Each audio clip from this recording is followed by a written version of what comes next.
welcome to the pod. I'm Grace, your host, and with us we have Joe, who's going to teach us all about how to become a leader in recruitment. Thank you so much for coming on. It's my pleasure. I'm happy to be here. So please tell us all about what it is to be a leader in recruitment. So I have what they deem the toughest job in recruitment, which is a billing leader. So I am not hands off when it comes down to generating revenue. So I'm generating revenue as a personal biller, but then I'm also responsible for the billing of my team. So I have a team of 9 people, there's 10 of us in total, but I'm basically doing both jobs. So billing is literally like bringing in money. Bringing in money, yeah. Right. So everyone who starts off in recruitment is a biller. If you're a 360 recruitment consultant, you are winning business, delivering on business, generating revenue for the company. And then you progress, if you like to, into leadership roles. And that can look like multiple different things. So some firms do it hands off, where they are not billing anymore. They are just responsible for the management, leadership, coaching of the teams. And that is one job in itself. And other firms like ours, we have like a billing leader role. So you continue to generate revenue personally, but at the same time you are coaching, leading, mentoring other people in your team to make sure that they're doing the same. And there's a few reasons why. I think the main one for me is that it's hard to match your compensation levels when you're just managing, unless we're talking about having a large division of like 20 plus people and you've got like a commission override and whatever gets brought in. But the size and scale of our firm at the moment, the billing leader role suits me perfectly. I actually love the recruitment aspect still. So I could probably fill 40 hours a week, or more like 60 to be honest, managing my team.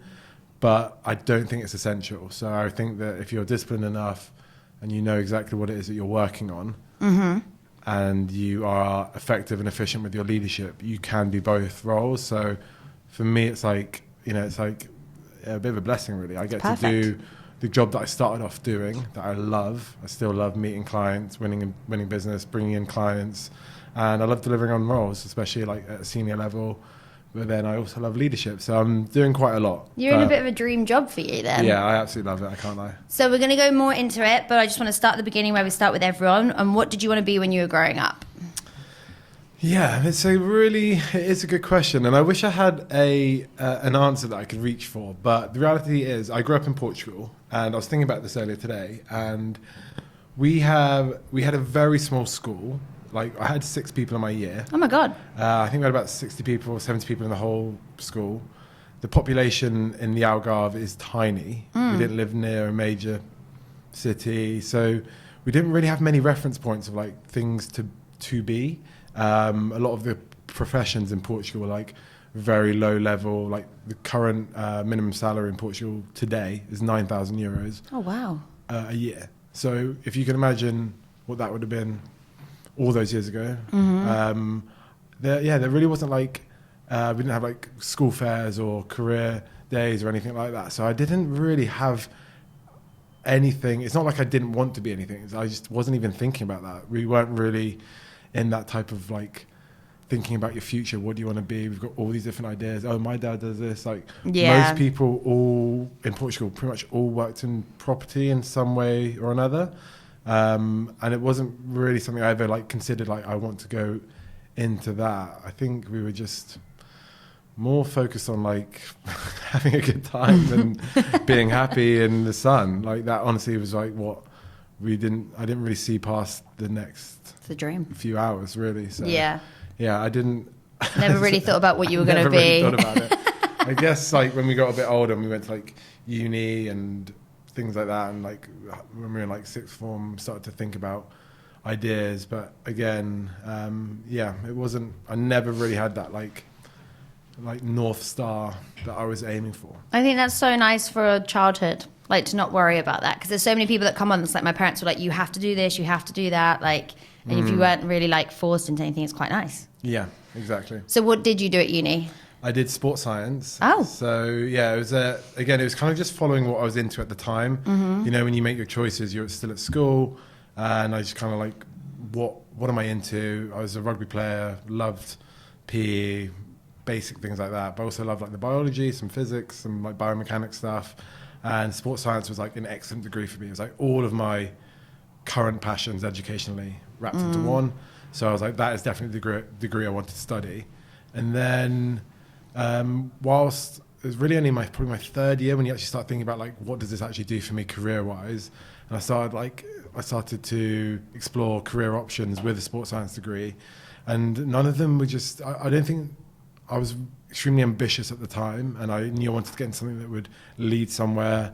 I was pretty financially driven, so anything where I wanted to see like an investment in my career where you have your starting value on day one, but what does year 3, year 5, year 10 look like in this career? And I remember I went for a couple of interviews within sports science, and I remember being interviewed by someone that was like maybe mid to late 40s, 50 maybe, and they were one of the most boring people I've ever met with a distinct lack of ambition. Right. And it was kind of like, hey, if you slog it out for your whole career, you can get here. And I remember being really like disillusioned with what I'm doing and the entire field. So I was like, this is not the vibe at all that I want to get into. So thank God you had that interview with that person. Yeah. Like, you could have been like going down the wrong path for so long. Yeah, exactly. There's nothing wrong with what they do. It just didn't align with my ambitions or like what I was looking for. I mean,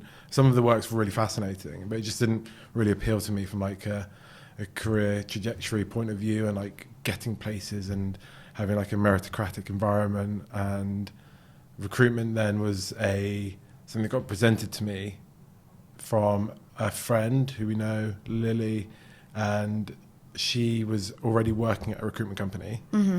And I remember speaking to her like, I don't know what to do, and she was like, well, I'm in like the talent team at my company, I can get you an interview, they're hiring grads all the time, you'd be perfect. So I was like, great, I'm gonna go and interview and I'm gonna get this job basically. And then I started reading up loads about recruitment, and it's one of those things I'd literally never even heard of it. Yeah. And then started reading about it. I was like, oh my God, this is the job. And there's tons of grad roles available in it. So it became really clear that I really wanted to get into recruitment. And I went to interview with Lily's company, and I thought it went well, but I just didn't get the job. No way. Yeah. Did they say why? It just wasn't a fit apparently. But I remember being like, what? I was like, I thought that went really well. And I know Lily, so let me in. But it gave me the bug of like, this is the industry I want to be working in. And following that, I then had, I think I had 6 more interviews with 6 different companies. All of them no's again. Oh my gosh. So I'd had 7 no's in a row in recruitment. And I was like, maybe this isn't the industry for me. But if I think back to the companies I was interviewing for, they were definitely not aligned with like the type of environment I was looking for. They were like big corporate firms where all the interviews were group interviews. It was a bit of like a shouting contest, who could shout the loudest basically. And it wasn't a particularly nice environment. So I'm kind of glad that I didn't get any of those jobs, to be honest. And then I had like one last go. I was actually working with a recruitment consultant who specialized in placing people into other recruitment companies. Lily again put me in touch, and he said, I've got one last company, really new company, they're young, they're about 20 people, you guys are a match made in heaven basically. I was like, okay, I'll go for it. And it's my last interview, and as soon as I got there and met them, I was like, I love this place so much. Like, this is like a real two-way street here. Yeah. We were like vibing off each other, and it just seemed like a really good place. And that was, 20 people in the company. So proper startup vibes. Yeah, real startup vibes. And this was 11 years now. Wow. Yeah, 11 years in the ago. same company? Same company. Wow, you really did love it. Yeah, I really did love it. And it's been a real wild ride. It's like, been an amazing career journey for me. And so what did you start as? I started as a trainee consultant. Right, and what does that mean? You're basically resourcing, speaking to tons of candidates. I remember I had to make 35 calls a day. Oh my gosh. and worked a lot of hours and basically grafting a lot, like building out your network, identifying your market, and then you're essentially trying to speak to as many people as you can per day, asking lead questions, finding out their career drivers, motivations. So you're trying to get them jobs. Trying to get them jobs. Right. Yeah. So if companies come to you, like, find me this person, and then you go and find the person. Yeah, exactly. But as a trainee, you don't have a book of business. So you're basically like pointed in a direction. It's like, go. Mm-hmm. Here's the job boards. Here's a phone. And you just dial. So we'd do like 100, 150 dials a day, trying to speak to 35 people. You just basically don't let the phone out of your hand. And it was like pretty intense. And I remember 3 months in, hadn't made a placement, hadn't really done anything yet. And I was like, oh God, this is tough. And it was like long hours. And I remember struggling quite a bit, to be honest, at the beginning. Yeah. But then it was it's just a classic, one of the things where as soon as one thing lands, the rest keep rolling in. So I managed to make my first placement after about 6 months, which is pretty long in our industry. Like most people are getting off the mark within like 1, 2, 3 months. So 6 months was a long stint without a placement. But then after that, I then developed a client that became really good for me, and kind of the rest is history, really. That's so exciting. Yeah. So you kind of like work with one client and then you like build up from there. Is it a lot of people saying how good you are? Is it like a lot of word of mouth? Yeah, there's It a helps. lot of referrals. The UK recruitment industry is very saturated, so you've got to find a way to stand out from the crowd. Like when we call a candidate or call a client, they are like, sometimes say like, you're like the 11th recruiter today who's called me. So it was tough. But if you know your market and you specialize in a discipline, then it soon becomes quite easy, because most of the recruitment calls, it sounds bizarre, but most of them are like irrelevant, irrelevant jobs or candidates with zero relevant experience being presented to clients. So if you can develop your market expertise and really demonstrate that when you're speaking to your network, they soon start to realize like, who are the go-to consultants that they do want to work with, as opposed to like generic high street recruiters. So you have your big companies like Hayes and Reed and firms like that have like thousands of employees that do like a lot of high street recruitment basically, whereas what we do is very boutique, niche market specialisms in a few select industries basically. But that allows us to really specialize and add true value to people that we're talking to. Yeah, and then people really trust you because they know you can do it. Exactly. How many people work there now? I don't actually know the exact figure, but it's in the hundreds. Wow, Yeah. so you've really watched it grow. Yeah, so since I joined, we have opened offices in New York, in Denver, Colorado, an office in Berlin, an office in New Zealand, Oh my gosh. and another office down in Devon. So it's been like a big global expansion, and it feels like obviously it has been a long time, but every single year my role's changed slightly and progressed, and more responsibility and a new direction. And we've now changed markets where my entire team, including myself, we're now in US markets. So we left the UK behind. Now we're ordering the US. So whilst it's been 11 years with the same firm, it feels like I've had multiple different jobs, different environments, different markets. So it doesn't feel like a long time at all. It still feels like very fresh. So tell me about your steps to get to be a leader when you started as a trainee. Yeah, so you basically have to learn to walk the walk first. So, in order to be able to coach people through scenarios and making placements and the entire 360 model of recruitment, you have to have done it before. I mean, Right. maybe you don't. Maybe there are examples of people who haven't quite done it to a certain level but have worked into management. Sure, that probably exists, but I believe that to be able to be a good leader, you have to have done it yourself, because there'll be situations presented to you where you need to be able to show like workings of blueprints or formulas of what you've done in the past in certain scenarios. And I think it's also inspirational from a leadership point of view to have someone leading from the front and actually getting hands-on with the work, doing the work as well, bringing in revenue. I actually had a comment in my team from someone in my team last week saying that they love having a leader that's also still billing and bringing in revenue. But yeah, so essentially you run through your different progressions. So from trainee, you go into an associate consultant, into a consultant, into a lead consultant, into a senior consultant. That's how it is in our company. Most companies are pretty similar. There are some variations. And then you have options of leadership. So it might start off with maybe one or two people that could be like delivery consultants. So they only do 180. So 360 recruitment is where you're bringing in business, winning clients, but you're also delivering on the clients and sending them candidates. So you're doing like the full package. Whereas a 180 consultant is someone who's maybe just doing the resourcing for candidates. So they're not touching client work. Maybe they're not quite at that level yet to be winning new business, but they'll be responsible for basically sourcing new candidates. And yeah, you might have a couple of delivery people come into your team.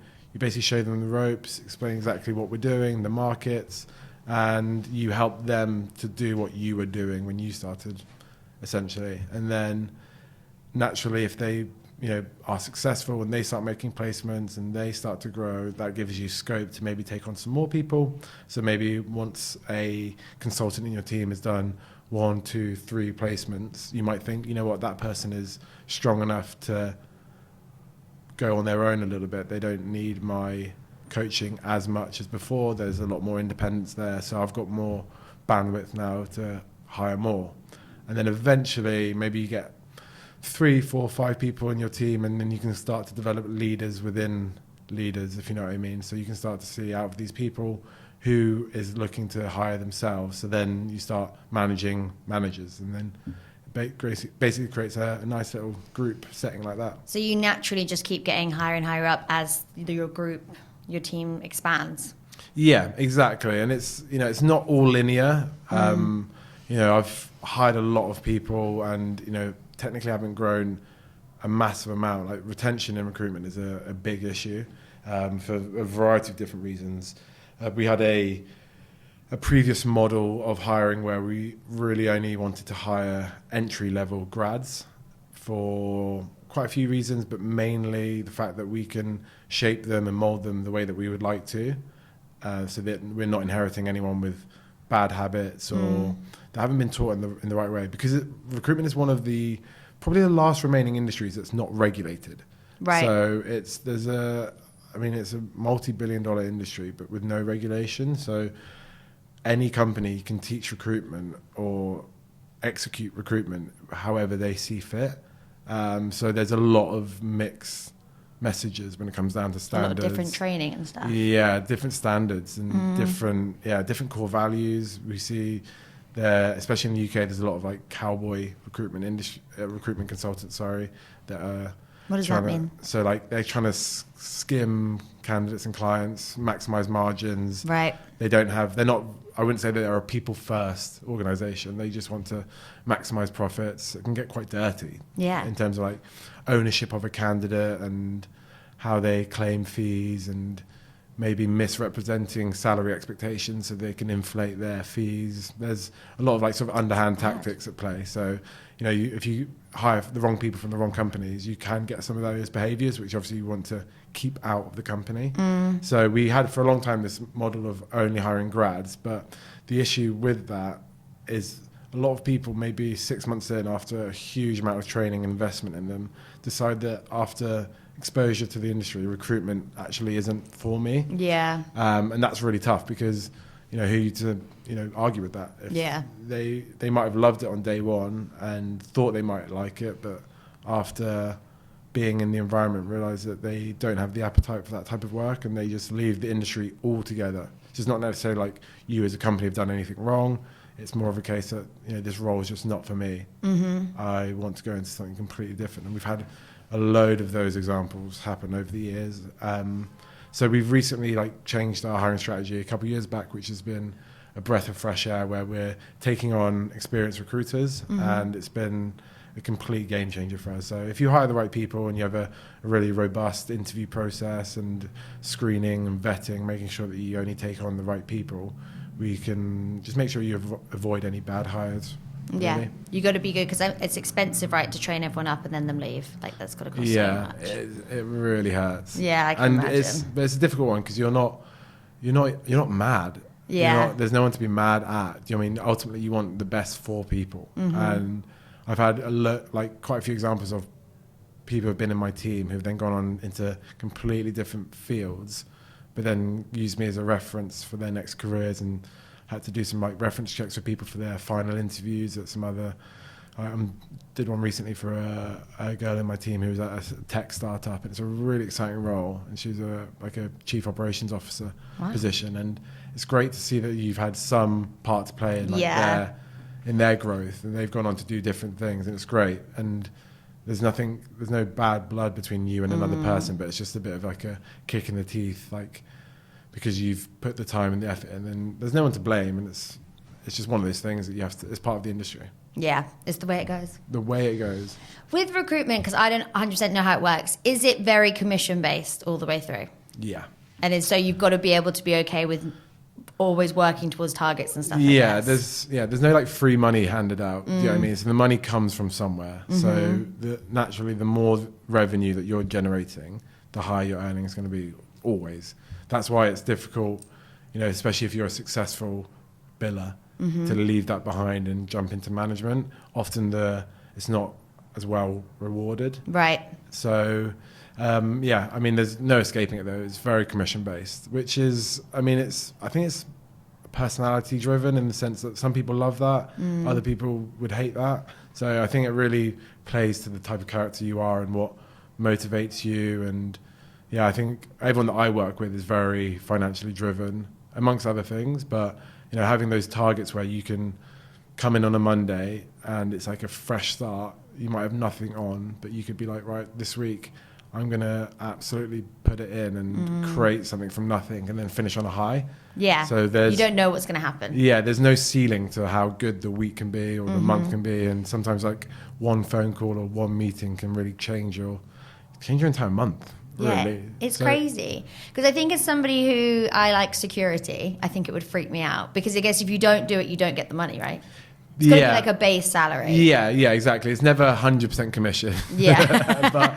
but it's, there is a bit of pressure there for sure, because especially if you get used to earning a higher level and you've seen the bigger paychecks and you've seen what a good commission month looks like, you basically never want to not be in that bracket. So it's weird though. You do find a way somehow to trust the process and know that if I control my controllables, this is my blueprint for success. I know that when I do these things, that leads to these types of opportunities. So over time, we do a lot of like data analytics and like looking at what good months look like and what bad months look like.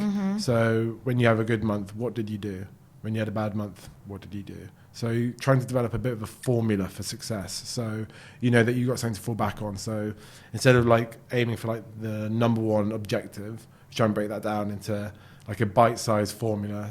So you can always fall back on that formula to allow you to get the same results month in, month out. And it becomes quite predictable, to be honest. Everything's explained by data. So it's never that you've done all the right things and you just haven't got any results. It's everything.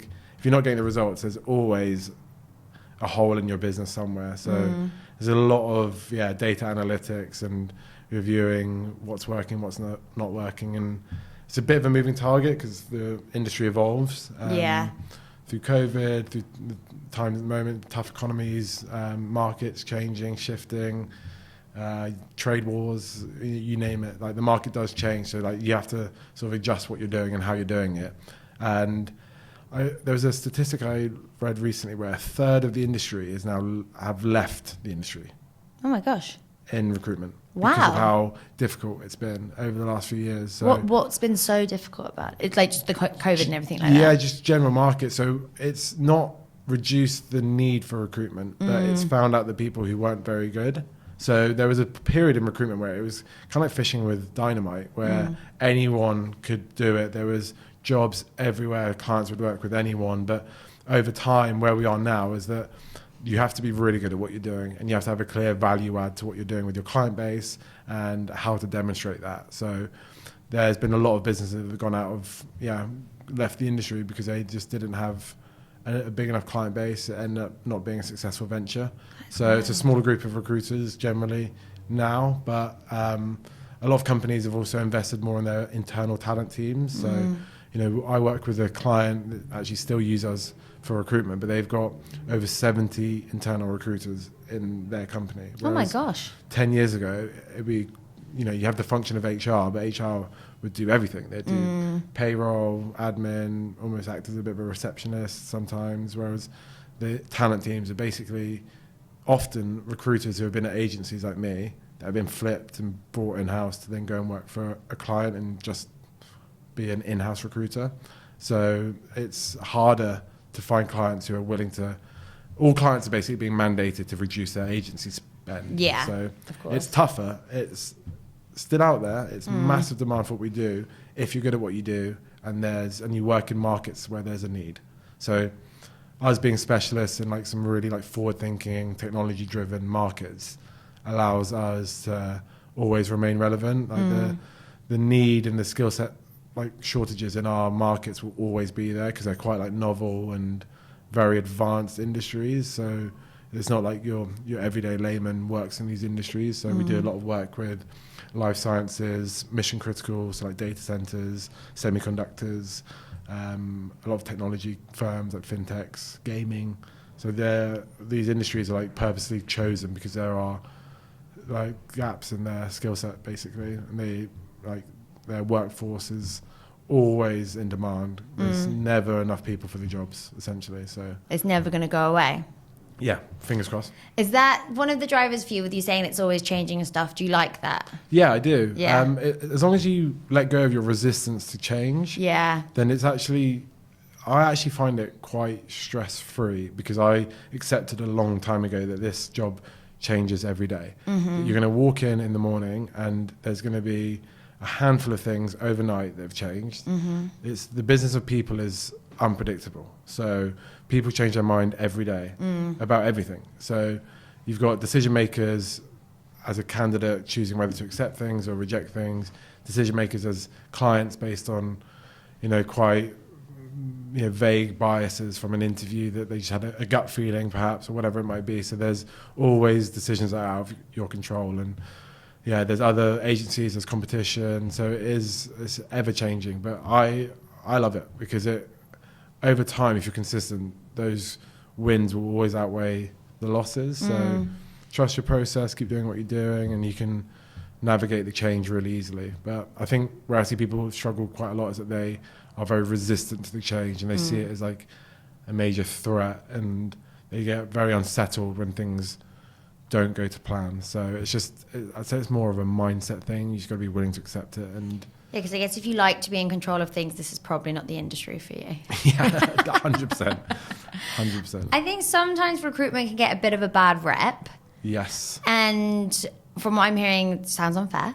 But what are some of the really cool things that have happened, or something that you would not expect to have happened in your job, but you're like, this is cool because of this? So just to go back to your first point about the bad rep stuff, I've noticed a really interesting difference in the market since we moved from the UK into the US, where the UK is typically where the bad rep comes from. It's, like I said, it's very saturated, a lot of cowboy recruiters with low regulations, just doing whatever they can to squeeze clients and kind of rip off candidates, misrepresent people. It's not by the book, if you might say. And a lot of that has come from the way that the clients treat recruiters in general. So they have a distinct lack of respect or appreciation for the industry, and they see cost, not value. So what that means is like when you're constantly being pushed down on rates, so they'll use other competitors as a leverage point to be like, well, we've got another agency that working at half your fees, so unless you work to that. And what that ends up doing is like you end up skimming your rates from somewhere.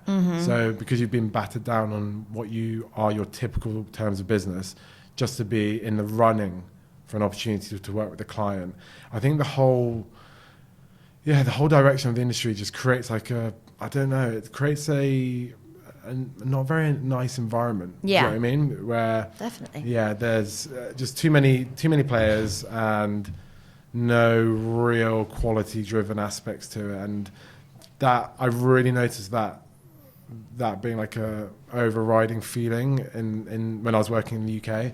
And since moving to the US, they really see value, not cost. So if you're bringing someone into their business that's going to end up probably generating their company X amount of revenue, that's a huge value for them. Like the recruitment fee isn't a cost, it's an investment. And they'll earn that money 10 times back in a year. Yeah. From what that person that they've hired brings in.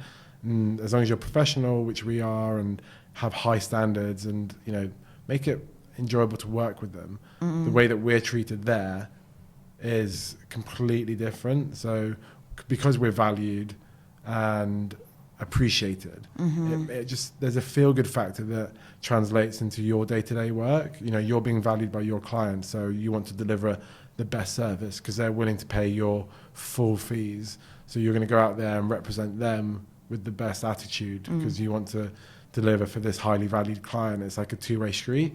So that ends up creating like a really nice culture of success where everyone's just trying to do their best because everyone's on board, everyone's reading from the same sheet, if you know what I mean. Yeah, definitely. So it's not like a fight or like you'd be so lucky to work with us. Yeah. Or half your fees and you got a deal. Because that's how it sounded. Like that gives me the fear when it's like, you should do it lower because of this. I'm like, even then it feels like so toxic. I'm really happy to be out of the UK market personally. Just the quality of life and job satisfaction is way higher working US markets. That's so nice that you got to experience that because not everybody, I mean, if you don't do anything in the UK now, not a lot of people would experience the US market. So it's nice you've been able to see that. 100%, yeah. And for all the things people might say about Americans, I personally love them. Like the people that we work with, maybe it's an industry-led thing, but they're some of the most engaging, like interested and curious people that have incredible stories and passions and hobbies, and what they do on the weekend is vastly different to like what you hear from most of the population. British culture. So it's just like there's a bit of like I'm a bit enamored by their lifestyles, and there is the accent thing, and it's just lovely talking to people from different cultures. So I think on both sides we really enjoy that connection where they do have the stereotypical, oh my god, you're talking to a Brit, and like, they love it, we love it, I love it. So I find it really interesting. I think they're great. So is that one of the best things that's happened from like going to this market? Yeah, I mean being able to connect with people from different cultures, different, like, I was about to say different countries, but even within the states, the different states, they are countries in themselves. So understanding how all of the cultures work across like the East Coast, the West Coast, the Midwest, whatever it might be. Texas is like 3 or 4 times the size of the UK, something like that. That's mental. Like one state. So yeah, there's that is a really nice thing to be able to connect with people from different places. But I would say one of the nicest thing I've experienced would be seeing young people in a largely like unspecialized role. What we do is like there's no particular education you need to have to make you a good recruiter. You don't need to have studied 7 years to get into recruitment, but people who've like largely self-taught or really developed like this incredible skill set, and seeing some of the things that they've achieved from being good at their job. Like I've seen a ton of people at my company like buying their first houses or like moving out from living with their parents, like some like life goals being achieved at like quite a young age. I think that's really, really nice to see. And some of the trips we've been on, I think seeing people do well is always nice. That's a good one. That's what makes you a good leader. I guess it's different because you are managing people and you want to see them succeed. Yeah. And when you see people make their first placement, that is like, I think everyone who watches it takes them back to their first placement, and like the relief and it's an overwhelmingly positive feeling. And you see people going through that, and it's like, it's quite rewarding just seeing that and knowing that you've helped them get there, and like seeing how happy people are when they're doing their job well. And so I'd say the highs are super high. There obviously are some low points. I don't really tend to have them that much because I just really understand the nature of the job, so I tend to not let results have too much of an impact on me, because if you trust the process, you'll be fine. But those moments when you see people nailing the job and the rewards, I'd say that's as good as it gets, really. That's the best. When there are lows and you have to manage people who are dealing with those lows for the first time, are you literally just like, you have to ride the wave?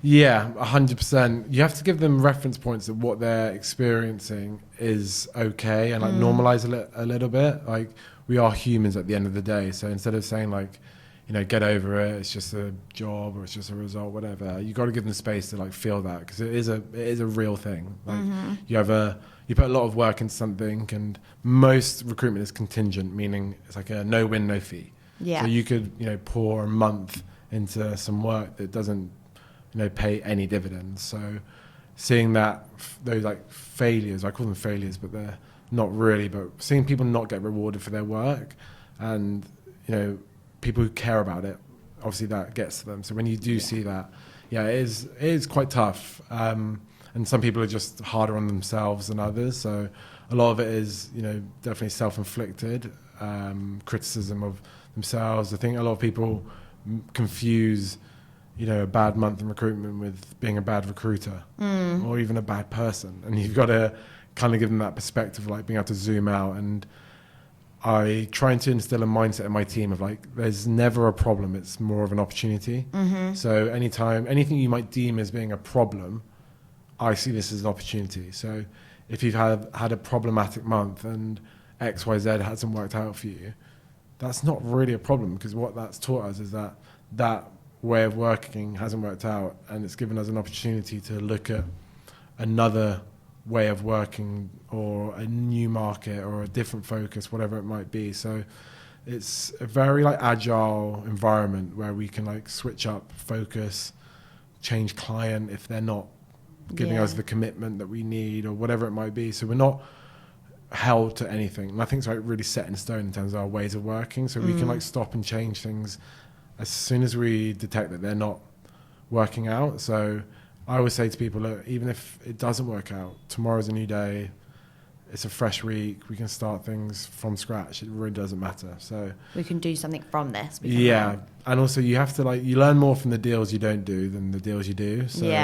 you, in a way, like it is a tough lesson, but you kind of have to go through it. I've had it before where I've almost been arguing with someone why not to do something. And I conceded, because I was like, you know what? The only way that you're going to learn that this is not a good use of your time is if you experience like the heartache of it not working out. So it's kind of like you've got to let things play out and let people figure it out for themselves a bit. Yeah, which I think is another great manager like value to have. That's why it helps. You've obviously had loads of personal stuff happen this year. Like, you got married last year, you've had loads of changes. How important is that, like, in the business that you're in or the company you're in, to sort of maybe like support you in those things? Is it something you look for?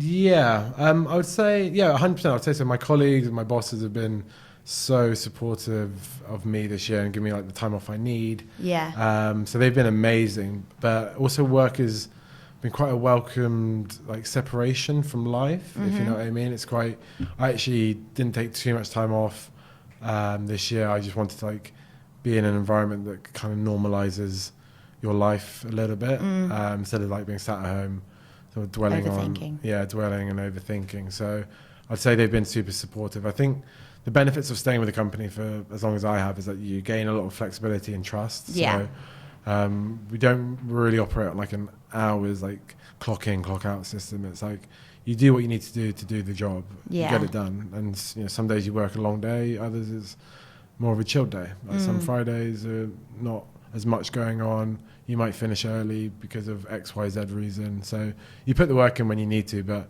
the time off always there and the support's there. So I've been very well supported. That's so nice, because I feel like you don't hear that all the time. Like, do you have work from home flexibility and stuff? I do. I don't love it, if I'm honest. The way that I work is not, I'm not a great worker at home. Right. Let's put it that way. I can do it. Like, gun to my head, work from home, I'll do it. Like COVID did it, and I can do it. And it's great when I've got things going on like at home, like I need to be there because we're getting dishwasher fixed or whatever it might be, or like I'm packing for a holiday, so I don't want to commute for like 2 hours or whatever it is. So it is great to have the flex, but I mostly prefer to be in the office. Like, a lot of the work we do, like it's great to just be around other people, just have a bit of a buzz. I'm self-motivated, sure, but I also get way more of a a buzz from working around other people. I work with some great talented recruiters who are, you hear them on the phone, you're like, wow. Really? Yeah, I'm like, that is so good. It makes you want to be good. That's so nice to like be inspired from other people in the office, just hearing them do their job. Yeah, and like, you know, like you have like random weeks, days, hours, whatever it is, where you're just like feeling a bit flat. If I'm at home, you like kind of like lean into that a little bit more and like, yeah, I deserve some time. Whereas if I'm in the office feeling a bit flat, someone else might be the catalyst I need to like spur me on to get out of that lull. Yeah. And again, it's like, because a lot of what we do is open plan, so a lot of like standing up on the phones and doing some great selling and hearing like an incredible line that you're like, I'm going to use that. I'm actually going to use that right now. I'm going to get on the phone. I want to do what you're doing. And so I love working with other people like that. How nice. Yeah. Sounds like good. a great buzz in the office. It is, yeah. And we've got the music on and dog friendly. That's the dream. Yeah. So I also find that it's easier to separate my work and life.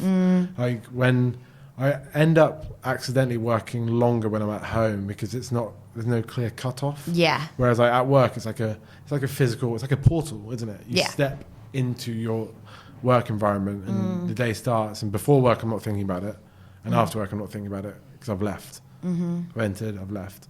Whereas at home, it's kind of like I wake up and I'm online really quickly. Yeah.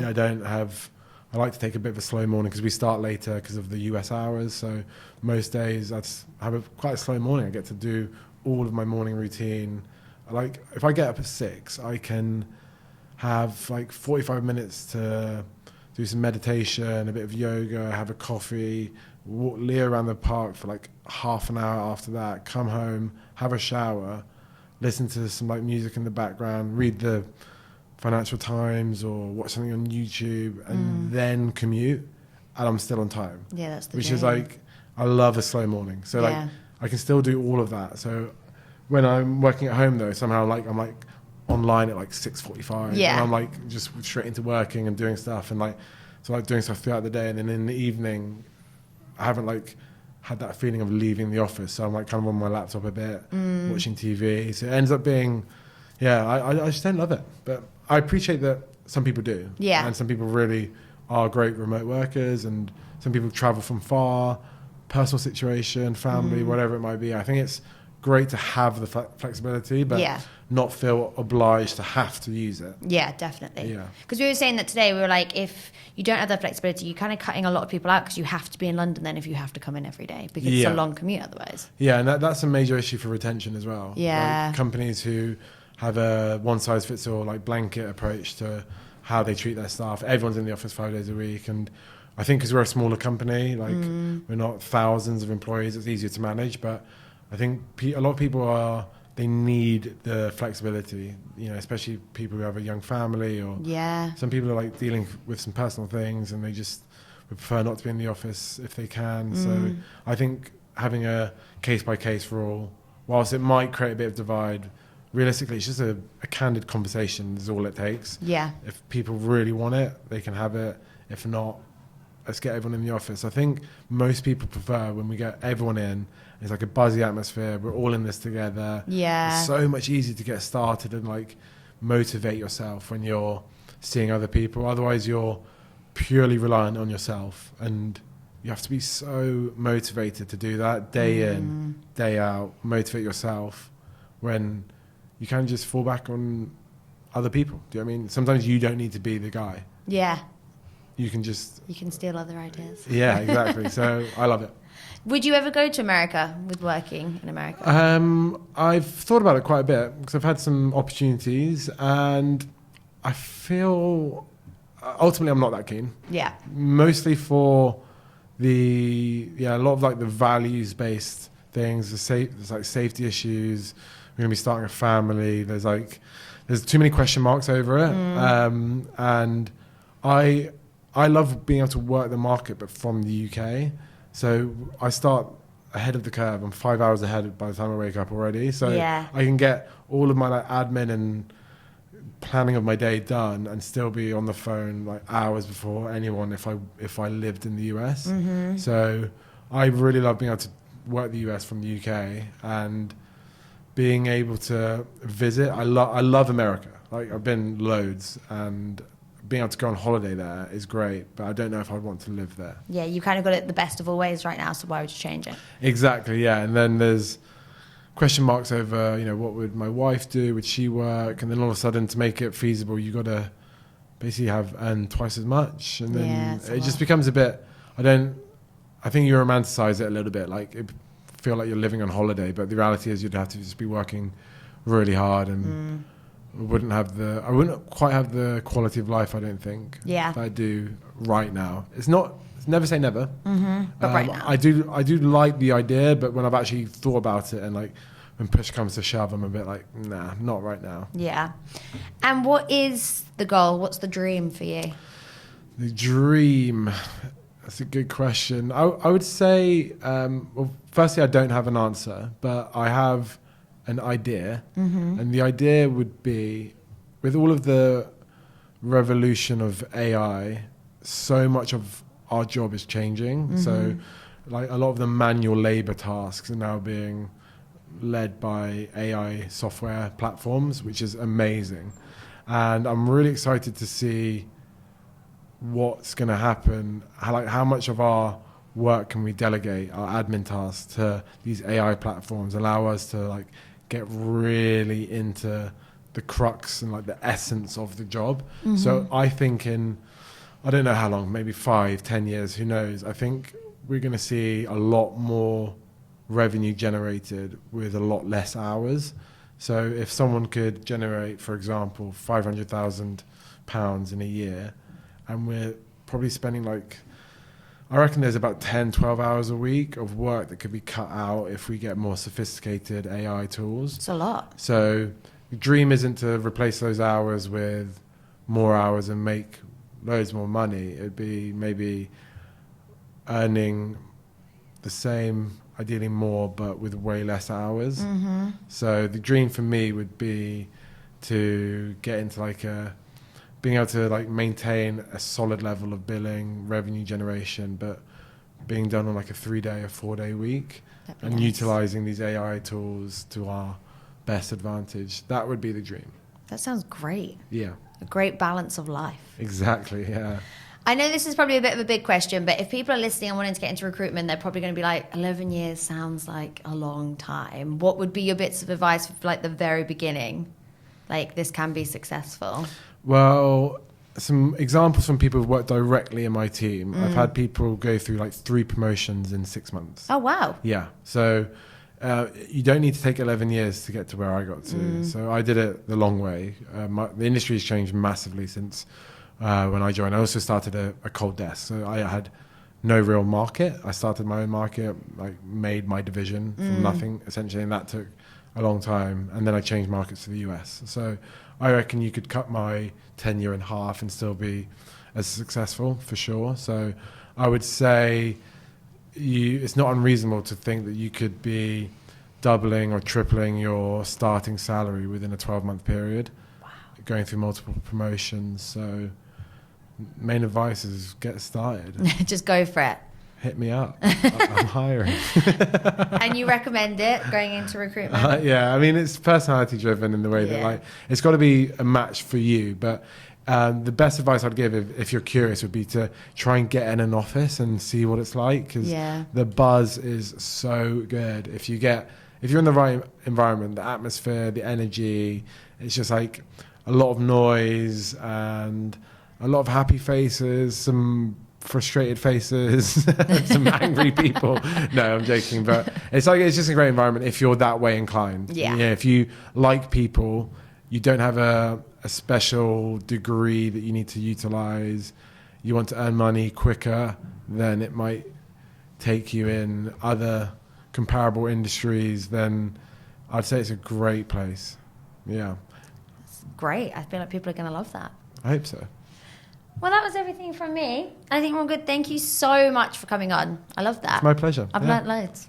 Yeah, it's sometimes, when you're speaking about something for the first time in a while, and you remind yourself that's actually a really good point. Yeah, I actually know what I'm doing here. Yeah, I was like, how are you I need to start thinking about that a bit more, actually. I haven't said that in ages.